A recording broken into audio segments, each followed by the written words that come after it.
us, there is no set leader on our team. We need everybody to be leaders. We need, no matter if you're a rookie, if you're, an 8-year, 9-year guy, I think we got to start with a clean slate, and I think we got the right guys. We got a young group who's hungry. We got a good mix of veteran leadership, and I think it's just taking it day by day.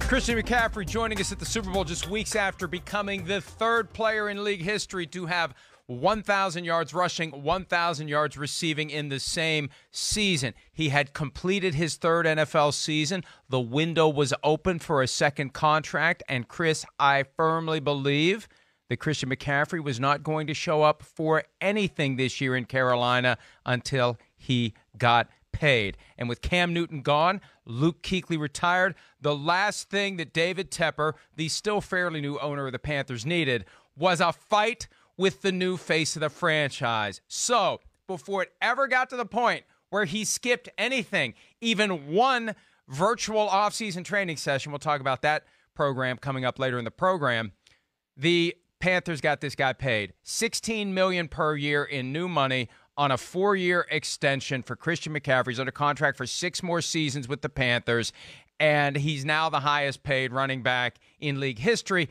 which is more than fair because he has shown us that he's more than a running back. He's a running back, and he's a receiver, and he's the best weapon offensively that the Panthers have. And if you're paying Teddy Bridgewater 21, yeah, Christian McCaffrey's worth 16. Well, yeah, exactly. I mean, that tells you the state of the running back position right off the bat. A guy like Teddy Bridgewater, who's kind of a journeyman, is going to make more money than the best running back in the game.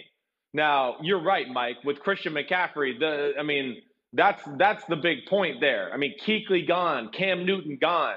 Man, you want to piss off your fan base and not sell out a stadium, then not have Christian McCaffrey there as well? You're right. He was the face of the franchise, is the face of the franchise, I should say. Added to the fact, the leverage he had because of his X and O value. That's the other way, Mike. He had tremendous leverage over Tepper and the Carolina Panthers because not only does Tepper realize that, but when you have Matt Rule come in, who hired Joe Brady from Louisiana, LSU, okay, who runs the Sean Payton offense, schematically, the coaches are under the gun a little bit because they know how important a guy like Christian McCaffrey is to make that offense happen. Roger Craig was in a similar offense. That's why he was awesome.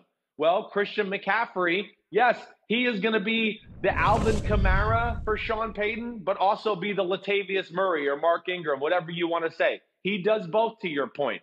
And that's where he had real leverage over the football team, in my opinion. 53% of all touches last year for the Panthers. That led the NFL. 44% of the team's yards from scrimmage. That was first in the NFL. He had 2,392 yards from scrimmage. And he scored 51% of the team's scrimmage touchdowns last year. That was also first in the NFL. And just last week, new coach Matt Rule said of McCaffrey, to label him a tailback, that's not respectful to him. He's a tailback/wideout. He can do it all. Now, look, that's the kind of thing that forces you to pay even more money. But my guess is when Matt Rule said that last week, they already knew what they were going to put on the table, and they had a pretty good idea that McCaffrey was going to take it. And there was a while, and I heard some of the stuff that was going on behind the scenes, and it had not yet gotten to the point where there was any acrimony or consternation. Look, this guy's represented by Joel Siegel, who got Khalil Mack out of Oakland after a lengthy and ugly offseason dispute in 2018. He got DeForest Buckner out of San Francisco this year. He engineered the trade to the Colts for the 13th overall pick in the draft because the 49ers didn't want to pay Buckner. So I think the Panthers just knew that this goes sideways quickly, and the next thing you know, the agent gets the idea in the player's head.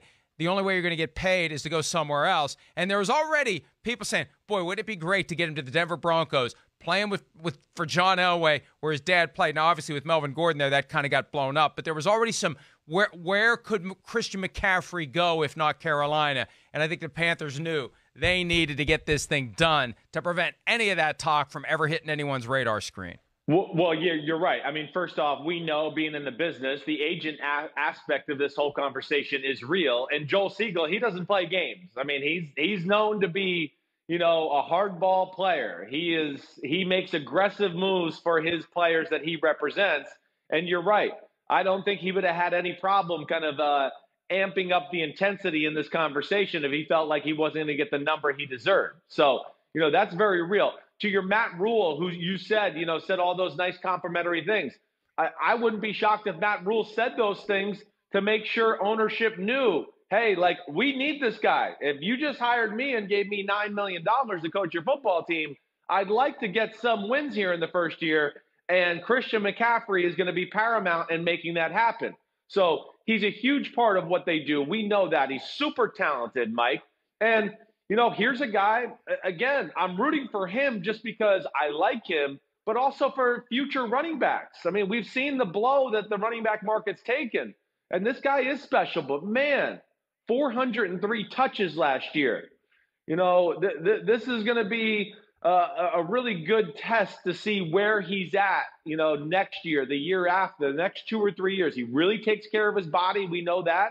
He had a lot of carries at Stanford too. So he's showing he's able to be durable that way. But this is a big move for the Carolina Panthers, and I completely understand them paying a guy like Christian McCaffrey.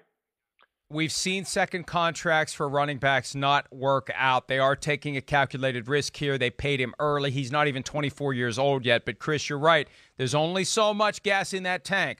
A lot of touches at Stanford, a lot of touches once things got rolling for him in Carolina. Early on, I didn't think they were using him enough to justify making him the 8th overall pick in the draft. They're using him more and more and more now, and he's the guy, and they are going to get full value out of that $16 million per year. And I think they knew deep down he really wasn't inclined to mess around. He's not going to wear it on his sleeve, but remember, he made a business decision at Stanford, didn't play in the bowl game his last year there. And one thing not a lot of people know, pre-draft, back in 2017, when he was entering the NFL, he said no to all private workouts. He gets it. He wasn't going to put his body at risk. He understands what's at stake, and now he's gotten the big payday, and he deserves every penny of it. We'll see if at some point, 1 year, 2 years, 3 years, 4 years down the road, the Panthers think they got a value or they think they paid too much. Hi, I'm Mike Tirico, and thanks for watching. Make sure to hit subscribe for the latest news and highlights from NBC Sports.